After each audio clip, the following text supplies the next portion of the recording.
All right. Hello, tea family, and welcome back to our Sunday Live. I do want to say tonight we're going to be tackling a very big question that many loose leaf tea drinkers think they know the answer to. Maybe they do, maybe they don't, but we are going to be talking about it here.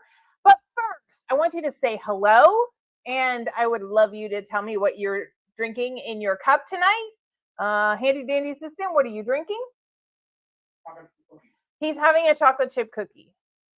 Sorry, Kevin. If you're watching on the replay, he ate all the cookies. That's it. So, but please share what you're drinking and let us know you're there so we can say hello. And I have some really big announcements later on at the end of the live. So hang with us.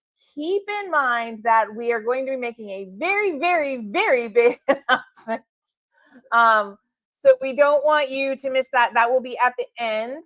Let's see. Stephanie's here and she's enjoying an iced coffee tonight and using her favorite teapot. And I'm using your favorite teapot. I love that. I love that, Stephanie. Yes, I did pick this one. Although I have to say, I'm in a green top now, and I was looking and I was like, oh, I wanted to use my blue cup, and I really love this teapot. I haven't used it in a while. And then I was like, I should have been in blue. I've got all this blue right here. I should have been in blue. I was earlier, but not right now. Okay, so we are going to get started, and we're talking today about this question that many loose leaf tea drinkers may know about, but may not know about. And that is the difference between brewing in a teapot, then brewing in, oh my goodness, everything's going crazy, in a mug. Oh, not good at all. Because they are different and they will create different things. They will create different flavors, believe it or not. And so I wanted to talk about that a little bit. There we go. All right. I wanted to talk about brewing in a teapot versus brewing in a cup because the differences really are bigger than you think. So I see my handy dandy assistant said hello to Kim. So hello to Kim. Kim's having all hail Kansas tonight. All right. Give us your honest thought. Are you enjoying it? How's the color looking? Is it purple? Is it purple? It should be. Every time we brewed it, it is. But let me know what you think. Awesome. All right. She broke it. All right. Well, we're talking about the differences between brewing in a teapot and brewing in a cup, and they are bigger than you think. So before we jump in fully, tell me, do you usually brew in a pot or a cup and why? And I am going to try this. Diane is here and she's having a hot Starlight pear. I love it. I love it. Okay. We're going to start a poll because they let me do that now. And so you all should see on there, you should be able to answer in the chat or the comments or however it pops up for you. First of all, if it doesn't pop up, please let me know in the comments. But do you brew your tea most often in a cup? In a teapot? Both, but mostly a cup. Both, but mostly a teapot. Let me know. I'm interested to hear your answers. I have to say, for me personally, I most of the time will brew in a cup because I am going to go through all three brews really, that day. First of all, most of the time I'm going through them that day. And I typically will do a pot if Rich is going to join me in a tea or if I have somebody else over because they're bigger and that's way more tea than I would normally drink. Now, sometimes I do want to brew in a pot and that's because it might be a day that I'm having an extra long day. And if it is an extra long day, I might want that added caffeine. So I might brew it in a pot, or sometimes I just get the notion. And then sometimes it'll take me 2 days to finish all the tea in a pot. So there are some comments. All right. So has everybody voted in the poll? Let me look at the comments. Okay. Let's see. Diane is jealous. She has to wait for snail mail. Yes. Yours is going out first thing tomorrow, Diane, though, so it won't take that long. Let's see. Kim says she's almost always brewing in a cup. But look at this, 100% both, but mostly a cup. Let's see. Very beautiful. Yay! I'm so very beautiful, perfect, very good. I'm glad you like it. That's the big thing is try to get the color and the taste. Let's see. The pot goes cold too fast. That is something that we are going to talk about. Diana's in a mug. Option 3 for Stephanie. I'm sorry, but it'll be worth the wait, Kim says to Diane. Awesome. All right, so let me go back here. I like having this. All right, stop the poll. And we're going to hide it. And then I'm going to go back to comments. But I like the fact that I can do the poll questions this way now, rather than like sometimes in the chat and the comments, they get lost a little bit. So that's cool. I am glad that you are enjoying that All Hail Kansas blend.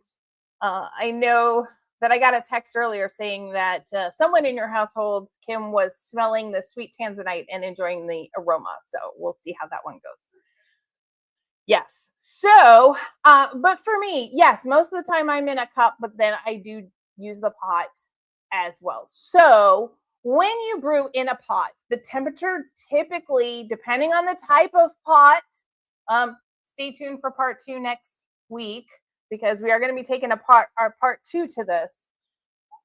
The temperature will, if you have charged your pot, your temperature will drop slower. So the leaves will actually have more time to extract. This is going to give you a deeper flavor and aroma. And that is one of the reasons why you go with the pot. But there is a way to match the pot to the tea. Again, tune back next week. More on that. We're going for our part 2. Now, if you are in a cup, like this one, I know I have a top on it, but that's because I'm going to brew in both for a second. The water actually cools faster because it's not as protected on the top. This is going to change that extraction, but this can be in a good way. It doesn't have to be a bad thing.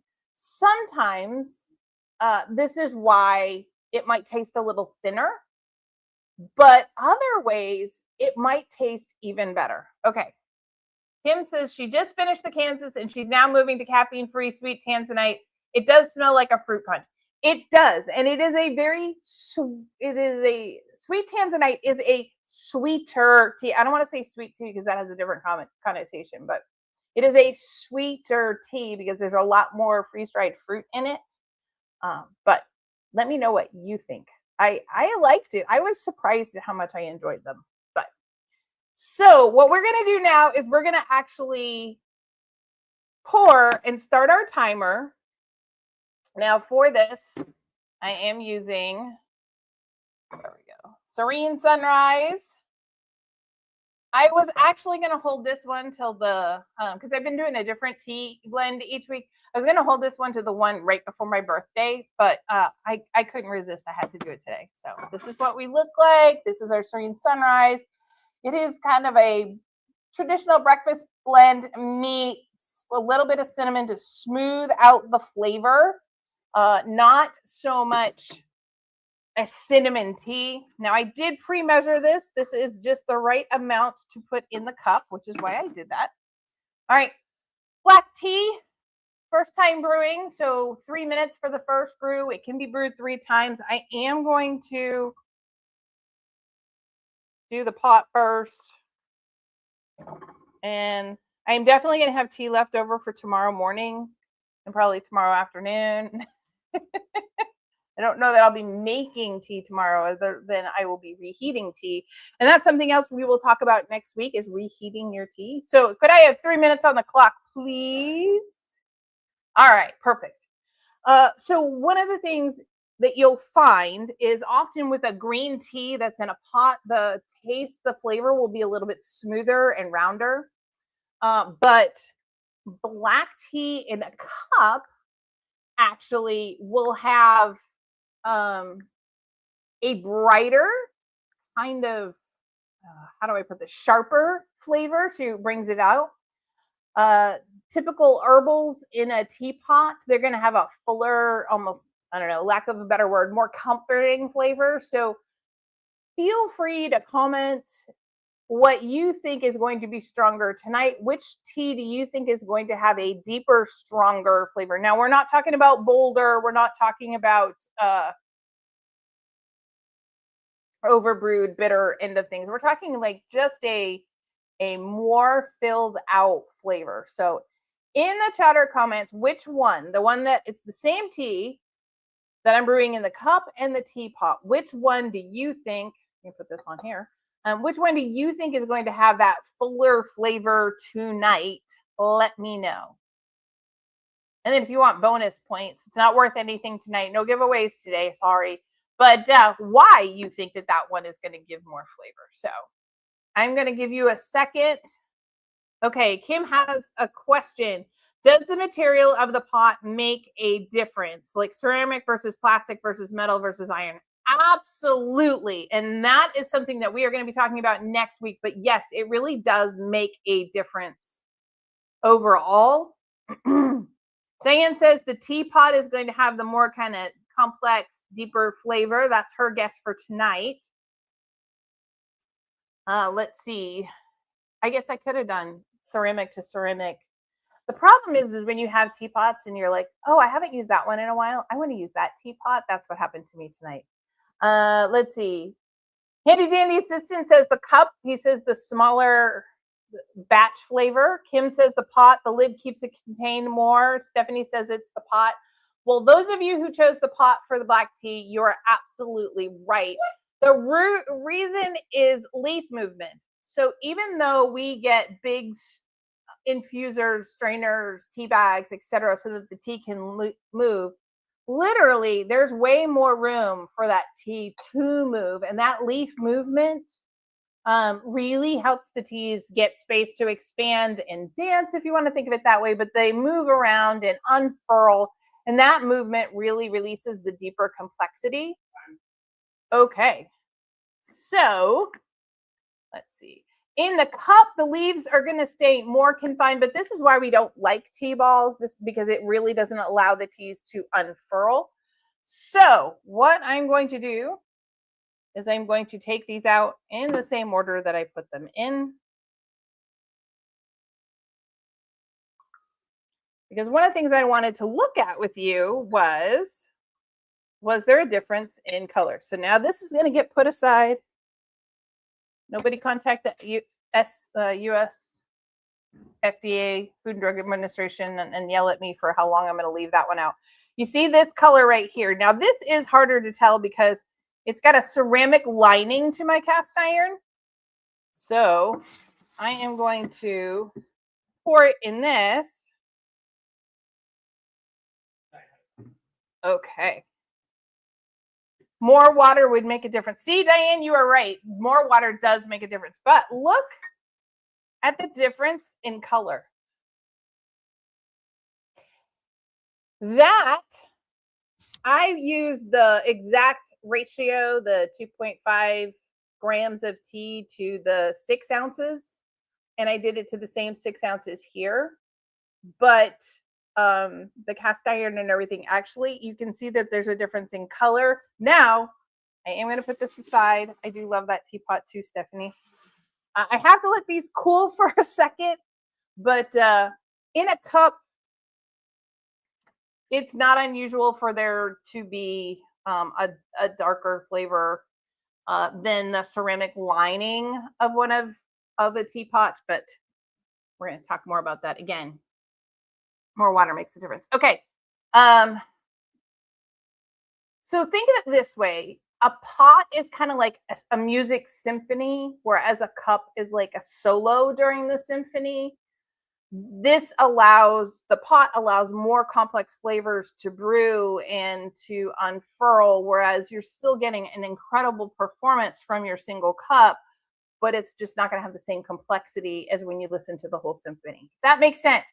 I'm trying to use little analogies that make sense in our brains. All right, so I'm going to start with the cup first.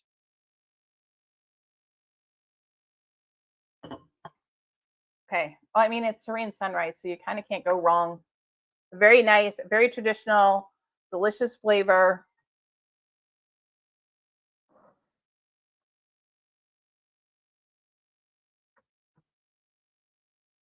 Okay. I can it is not a huge difference, but there is a little bit difference. This one has robust isn't the word I want. A deeper flavor. I can taste more of the notes of the cinnamon in the tea. Handy dandy assistant, you want to try the difference? He can't tell. He's like, I can't tell. He's had allergies for a really long time this year. But that's one of those things that it's a very slight thing. Now, a lot of other things can affect it. The temperature of the water. You saw, I poured them both at the same time. It's the same batch of tea that was created at the same time. I always want to make sure, I tried to make my science experiment as scientifically accurate as possible. But think of it, you know, it's just a little bit different, a little more complex flavor. And I deliberately chose this. What is this magic? It's not magic. It's science. It's science. But so one of the things that you may not realize, I don't talk about this a lot. I talk about how we test blends and we brew them hot and we brew them cold. But one of the things that we'll also do is we will often brew them in a small teapot as well as in a cup, just to make sure, because sometimes you can't pick up the nuances in one, but you can pick them up in the pot.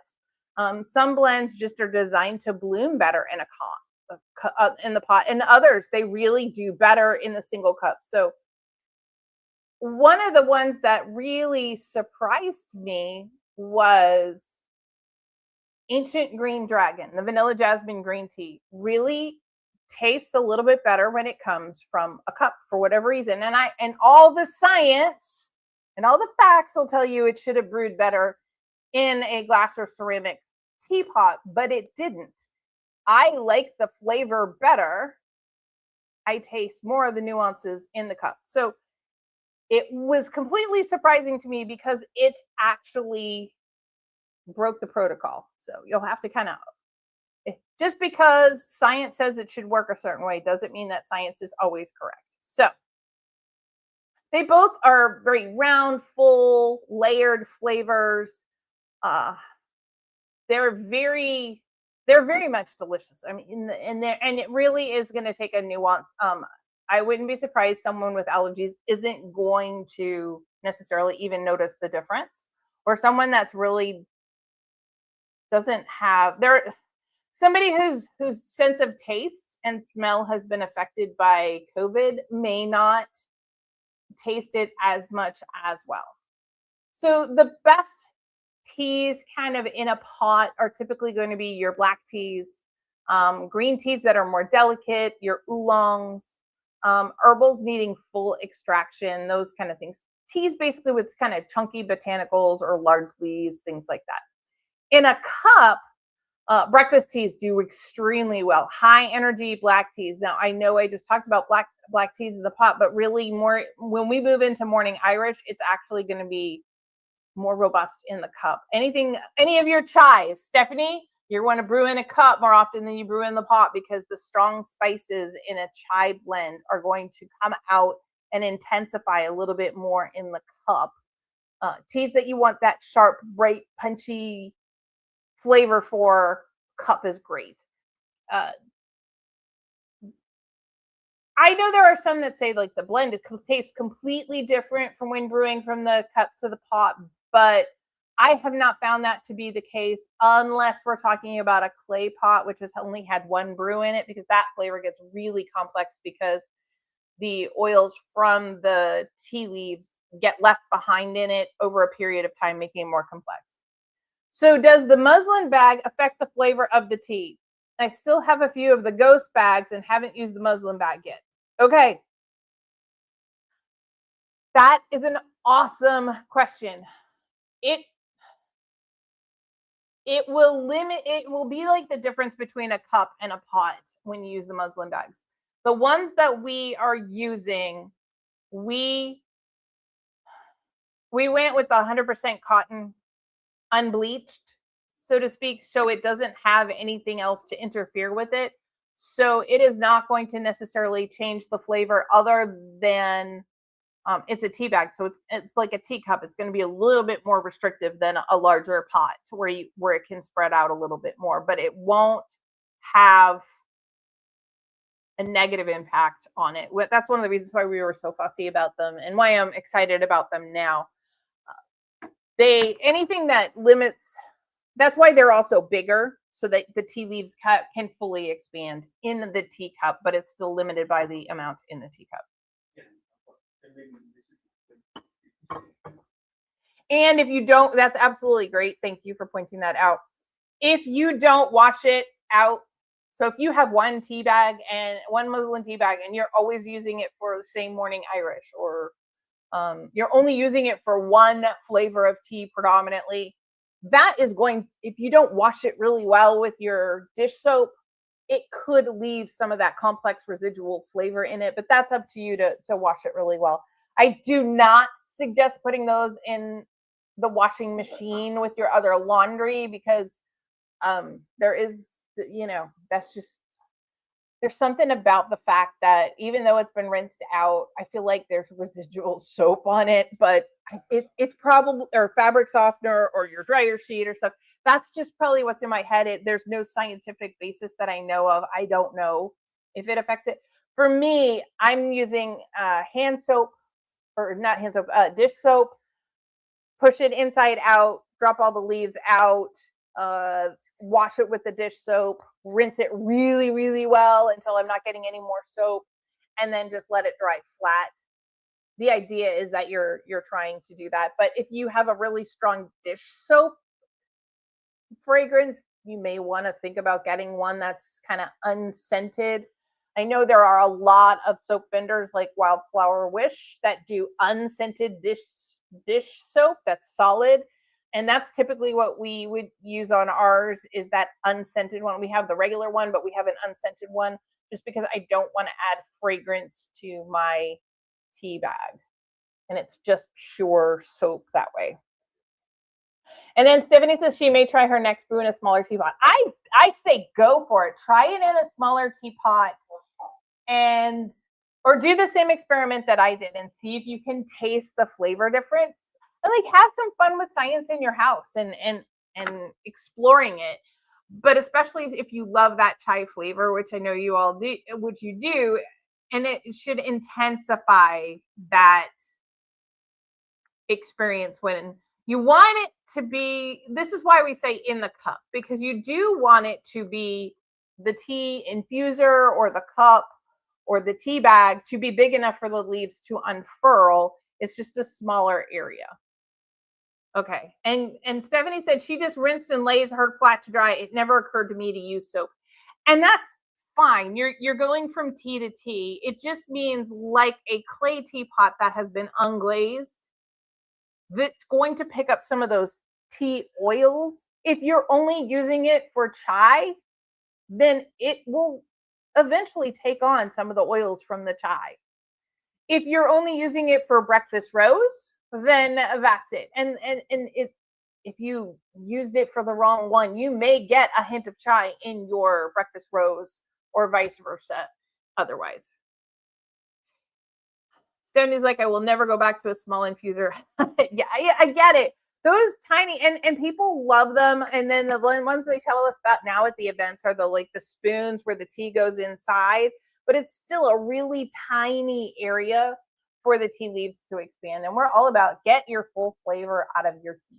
So that's why I think Stephanie's got the right idea. If you ever want to help figuring out whether your favorite blend blooms better in a pot or a cup, try it at home or message me and I will try it. We can try it on a live, because we always want you to have the best possible flavor and how you like it. Now, you might like that softer tone. It might be, you might want it not as complex because of what you're doing with it. That's a personal preference. And so I do want to say a couple of announcements that we have. One of them is that as of the start of the live, we have officially ended our tea and treasures. live sale. I want to thank you, and thank you for those that got their orders in today. I will be sending out invoices and shipping those out on Tuesday. Invoices will go out tomorrow. Shipping go out on Tuesday. Then I wanted to say the next time. Oh, before I forget, next time you brew, try the test yourself. You might find a way to enjoy your tea even more. But okay, I said this at the beginning of the live, and not everybody was here, and I get that because once it goes live, you wait for the notifications to come out and everything. But we are making a major change to our lives. I had to pause to drink tea for that major dramatic effect. You like that? No. Starting next week, we are going to be moving our lives off of Sunday night, and we are going to be moving them to Monday nights. Our intent is to permanently move to Monday nights. It'll be the same time, but this way we don't conflict with like Easter Sunday and Mother's Day and other Sunday holidays. The other thing is it's really challenging. Balancing a whole bunch of commitments, and we have another commitment that is really even more important than the business is to us, and we want to prioritize that for Sunday nights, and it's potentially for the next like 6 to 8 weeks, but we wanted to make a permanent change rather than move and then move back and move back. The other thing is when we were thinking about it and talking about moving it for this commitment, we were looking at the fact that a lot of times when we do our 2-day events, we literally rush. We do what do we call it? The throw and go. Thank you. I couldn't think of the words. We do a throw and go where we literally almost, other than the china or anything breakable, we throw everything off the tables into just our Tupperware buckets, the big carrying buckets that seal. So our teas get all mixed up and different things like that because we're trying to get out so fast and then get back to wherever we are so that I can go and get set up for the live and everything like that. So I have to say that when we looked at, after we had made the decision to move it anyway, and then we started to think, yeah, that would make Sundays a lot easier so we're not always behind the 8 ball with everything that goes on. So we will be moving to Mondays. It will be the same time, but what I am going to do is trying to keep them to 20 minutes, 30 minutes max. Sometimes we've gone over when you guys all have had great questions, but because I want to be mindful of the fact that it is a weeknight and everybody still has to get up, we're going to really try and keep them to about 20 minutes, 20 to 30 minutes in length. So Monday nights, it's looking like it'll be the same time, 6 p.m. Central Time, which is 7 p.m. Eastern Time. But I wanted, and we are going to start next Monday. So we will not have our live on. Oh, I need to change that. I already set it up in the system, so I will have to change that one. But not going to meet on Mother's Day so we won't be meeting on Mother's Day or anything, or Easter Sundays or any of those Sundays. We'll start next Monday, which is the 27th. We'll be on Bubba McGee's birthday. So Monday sounds better. That's great. I'm glad Monday's better for you, Diane. We are going to have, since we're starting it on Bubba's birthday, we are going to have Ancient Green Dragon to drink because that's his favorite. So, or he's actually convinced us to, we had him do some computer work for us. Sure. And the exchange was I would create a tea. So I might create his tea live next week. Oh no, I won't, because I already have a plan for this. But we made an agreement. But I'll brew Ancient Green Dragon next week in his honor for his birthday. So that is our big announcement. That is the one thing I want everybody to be aware of. Starting next Monday, April 27th, we're moving our lives to Monday. Anybody have any other questions, comments, concerns, anything else they want to share? I'm going to take a sip of tea. Same hat time, same hat channel. Really? Stephanie, yeah, new teas are always fun. He was really not interested in the tea, other than he said, "Mom, I just a black tea of some sort." But he's really, really determined on what the name is going to be. Basically, he wanted to name a tea more than anything. So, thank you, Katie. I'm glad you like our teapot. It is one of my favorites. I was telling Stephanie earlier, I think it should be, I should have worn blue today. I wore blue earlier, but I should have stayed in blue today because everything is blue. But all right, everybody, I will see you next Monday. I hope you all have a fabulous week, and we'll see you later. Have a good one, everybody.